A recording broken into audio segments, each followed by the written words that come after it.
தரணி வாழ் தமிழர்களின் இதய ஒலி தமிழன் 24.com. ரஷ்யா ஆதரவு நாட்டுடன் உக்ரைன் புதிய ஆயுத பேச்சுவார்த்தை. முஸ்தபா ஹமேனியின் யூகங்களுக்கு மத்தியில் புதிய காணொளியை பகிர்ந்தது ஈரான். ஜப்பானை தாக்கியது டால்பின் புயல். சர்வதேச ஊடகவியலாளர்களுக்கு கடும் கட்டுப்பாடுகள். பாகிஸ்தானில் சுருங்கும் பத்திரிகை சுதந்திரம். அல் ஜசீராவிற்கும் தடை. கேரளாவில் இரட்டை சகோதரிகளை திருமணம் செய்த இரட்டை சகோதரர்கள்.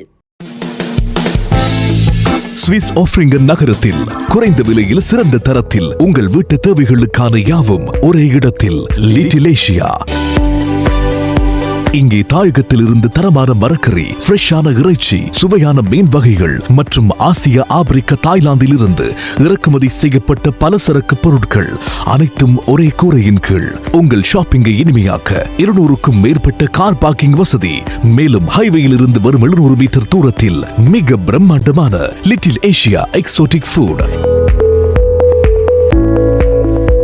இன்னும் என்ன யோசிக்கிறீங்க? இப்பவே வாங்க, கையோட அள்ளிட்டு போங்க. Little Asia exotic food, park வெக் 2, 4665 ஆஃப்ட்ரிங்கன். தொடர்புகளுக்கு 0627 981111. தொடர்பென விரிவான செய்திகள்.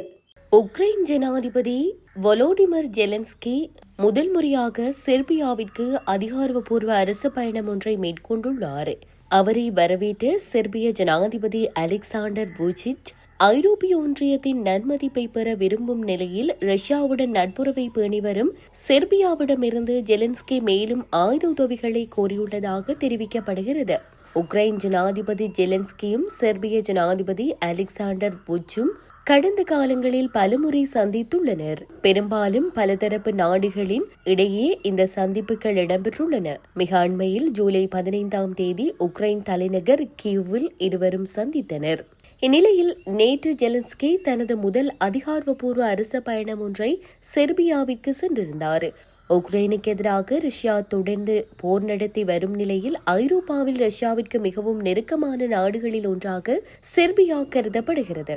கடந்த 14 ஆண்டுகளாக செர்பியாவை ஆட்சி செய்து வரும் வூச்சிச்சை பொறுத்தவரை வரவிருக்கும் முக்கிய நாடாளுமன்ற தேர்தலுக்கு முன்னதாக இந்த பயணம் ஒரு அரசியல் சமநிலைப்படுத்தும் முயற்சியாக பார்க்கப்படுகிறது. மாணவர்கள் தலைமையிலான போராட்ட இயக்கம் தனக்கென ஒரு தேர்தல் பட்டியலை வெளியிட திட்டமிட்டுள்ளது. இதன் மூலம் முதல் முறையாக வூச்சிச்சிற்கு வலுவான அரசியல் சவாலை முன்வைப்பதற்கான வாய்ப்பு உருவாகியுள்ளது. அதேவேளை வூச்சிச் மீது ஊழல் குற்றச்சாட்டுகளும் ஊடகங்கள் மற்றும் நீதித்துறை மீது அதிகம் செலுத்துவதாகவும் குற்றச்சாட்டுகள் முன்வைக்கப்பட்டுள்ளன. கருத்து கணிப்புகளின்படி வூச்சிச்சின் தீவிர ஆதரவாளர்களில் பெரும்பான்மையானோர் ரஷ்யாவிற்கு ஆதரவான நிலைப்பாட்டை கொண்டிருப்பதுடன் செர்பியா ஐரோப்பிய ஒன்றியத்தில் இணைவதையும் எதிர்க்கின்றனர். ஈரானின் புதிய உச்ச தலைவர் முஸ்தபா ஹமேனி தொடர்பான திகதியிடப்படாத காணொலி ஒன்றை அந்நாட்டு அரசு ஊடகம் வெளியிட்டுள்ளது. கடந்த மார்ச் மாதம் அவரது தந்தையும் முன்னாள் உச்ச தலைவருமான அலி ஹமேனி ஈரான் போரின் தொடக்கத்தில் கொல்லப்பட்டதை தொடர்ந்து முஸ்தபா ஹமேனி உச்ச தலைவராக நியமிக்கப்பட்டார். அவர் பதவியேற்ற பின்னர் இதுவரை பொதுமக்கள் முன்னிலையில் தோன்றவில்லை. அரசு ஊடகங்கள் வாயிலாக வெளியிடப்படும் அறிக்கைகள் மற்றும் செய்திகளின் மூலம் மட்டுமே அவரது கருத்துக்கள் வெளிவந்துள்ளன. தற்போது வெளியாகியுள்ள காணொலியில் முஸ்தபா ஹமேனி ஒரு குழுவினருக்கு மதப்பாடம் நடத்துவது போன்ற காட்சிகள் இடம்பெற்றுள்ளன. இந்த காணொலி போர் தொடங்குவதற்கு முன்பு பதிவு செய்யப்பட்டிருக்கலாம் என தெரிகிறது. எனினும் அது எப்போது பதிவு செய்யப்பட்டது என்பது குறித்து அரசு ஊடகம் எந்த தகவலையும் வெளியிடவில்லை. இந்த காணொலி தற்போது ஏன் வெளியிடப்பட்டது என்பது தெளிவாக இல்லை. இதனால் முஸ்தபா ஹமேனியின் இருப்பிடம் மற்றும் உடல்நிலை குறித்து புதிய ஊகங்கள் எழும் நிலை ஏற்பட்டுள்ளது. இந்த காணொலியை வெளியிட்ட ஊடகங்களில் ஒன்றான குறித்த செய்தி நிறுவனம் ஈரான் அரசுடன் நெருக்கமானதாக கருதப்படும் அரை அதிகாரப்பூர்வ ஊடகமாகும். இருப்பினும் இந்த காட்சிகள் இதுவரை ஈரானின் பிற ஊடகங்களில் பரவலாக வெளியாகவில்லை.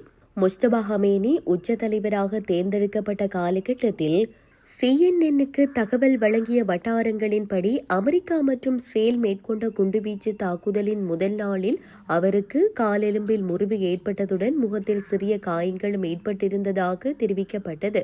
ஆனால் தற்போது வெளியாகியுள்ள காணொளியில் அவரது உடலில், குறிப்பாக முகம் அல்லது காலில் காயம் ஏற்பட்டதற்கான வெளிப்படையான அறிகுறிகள் எதுவும் காணப்படவில்லை. இதனால் புதிய உச்ச தலைவரின் உடல்நிலை மற்றும் அவர் தற்போது எங்கிருக்கிறார் என்பது தொடர்பான கேள்விகள் மீண்டும் எழுந்துள்ளன. மேற்கு பசிபிக் பெருங்கடலின் திறந்த கடற்பகுதியில் உருவான டொல்பின் புயல் தற்போது தென்மேற்கு ஜப்பானில் உள்ள ஒகினாவா மாகாணத்தை தாக்கியுள்ளது. வகை 1 புயலாக கருதப்படும் டொல்பின் மணிக்கு 198 கிலோமீட்டர் வேகத்தில் காற்று வீசியதாக வெளிநாட்டு ஊடக தகவல்கள் தெரிவிக்கின்றன. ஹோஷிமா மற்றும் ஒகினாவா மாகாணங்களில் வசிக்கும் சுமார் 2,60,000 மக்களை வெளியேறுமாறு அதிகாரிகள் உத்தரவிட்டுள்ளனர். இதன் விளைவாக 500க்கும் மேற்பட்ட விமானங்கள் ரத்து செய்யப்பட்டுள்ளன. அடுத்த சில நாட்களில் இந்த புயல் சீனாவின் கிழக்கு கரையை அடையும் என்று எதிர்பார்க்கப்படுகிறது. இதன் விளைவாக ஷாங்காய், ஜெஜியாங் மற்றும் புஜியான் ஆகிய பகுதிகளுக்கும் கனமழை மற்றும் வெள்ள அபாய எச்சரிக்கைகள் விடுக்கப்பட்டுள்ளதாக வெளிநாட்டு ஊடக தகவல்கள் மேலும் தெரிவிக்கின்றன. உலகில் அதிக மக்கள் தொகை கொண்ட 5வது நாடான பாகிஸ்தானில் சுயாதீனமான மற்றும் நடுநிலையான ஊடக செயல்பாடுகளை முற்றிலும் முடக்கும் வகையில் ஊடகவியலாளர்கள் மீதான அடக்குமுறைகளை அந்நாட்டு அரசாங்கம் தீவிரப்படுத்தியுள்ளது. பாகிஸ்தான் ஆக்கிரமிப்பு காஷ்மீர் பிராந்தியத்தில் வெடித்துள்ள மக்கள் போராட்டங்கள் மற்றும் தேர்தல் தொடர்பான செய்திகளை மறைப்பதற்காகவே இந்த கட்டுப்பாடுகள் விதிக்கப்பட்டுள்ளதாக மனித உரிமை அமைப்புகளும் உள்ளூர் ஊடகவியலாளர்களும் கடும் கவலை தெரிவித்துள்ளனர்.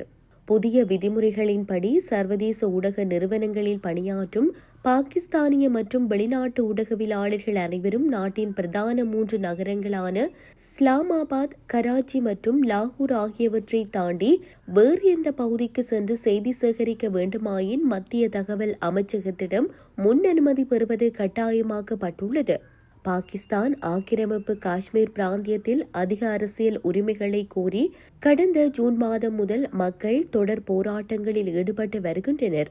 இந்நிலையிலேயே அங்கு நடைபெற்று வரும் தேர்தல் சூழல்கள் மற்றும் போராட்டங்கள் தொடர்பான உண்மையான தகவல்கள் வெளியாவதை தடுக்கும் நோக்கில் இந்த நடவடிக்கை எடுக்கப்பட்டுள்ளது.